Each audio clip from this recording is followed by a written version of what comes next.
CBFC central board of film സർട്ടിഫിക്കേഷനിൽ നിന്ന് രേഖാമൂലം അവർക്ക് ഇതുവരെ ഒരു അറിയിപ്പും കിട്ടിയിട്ടില്ല. ഷോക്കോസ് നോട്ടീസ് കിട്ടിയിട്ടില്ല.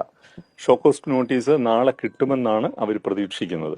പക്ഷെ വെർബലി അവരോട് വളരെ ക്ലിയർ ആയിട്ട് പറഞ്ഞിട്ടുണ്ട്, ടൈറ്റിലിൽ നിന്ന് മാത്രമല്ല ആ കഥാപാത്രത്തിന്റെ പേരും ജാനകി എന്ന പേര് ഉപയോഗിക്കാൻ പാടില്ല എന്ന് പറഞ്ഞിട്ടുണ്ട്.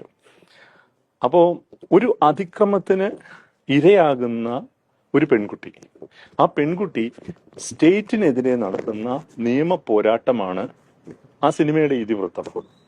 അപ്പോൾ അത്തരത്തിലുള്ള ഒരു അതിക്രമത്തിന് ഇരയാകുന്ന പെൺകുട്ടിക്ക് സീതാദേവിയുടെ പേര് ഇടാൻ പാടില്ല എന്നാണ് പറയുന്നത്.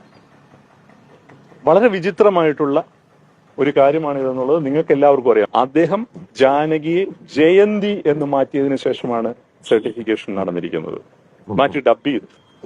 അദ്ദേഹത്തിന് കൊടുത്തിരിക്കുന്ന എൻഡോഴ്സ്മെന്റ് സർട്ടിഫിക്കറ്റിൽ നമ്മൾ തമ്മിൽ സംസാരിച്ച ധാരണ പ്രകാരം നിങ്ങൾ പേര് മാറ്റിയിരിക്കുന്നു എന്നാണ്.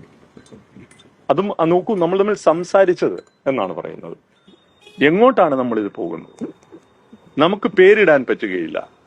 നമ്മളുടെ കഥാപാത്രങ്ങൾ ഹിന്ദു മതത്തിൽ പെടുന്നവരാണെങ്കിൽ എങ്ങനെ പേരിട്ടാലും ഒരു ദേവന്റെയോ ദേവിയുടെയോ പേരായിരിക്കും. നാളെ എന്റെ പേര് എനിക്ക് ഉപയോഗിക്കാൻ പറ്റുമോ?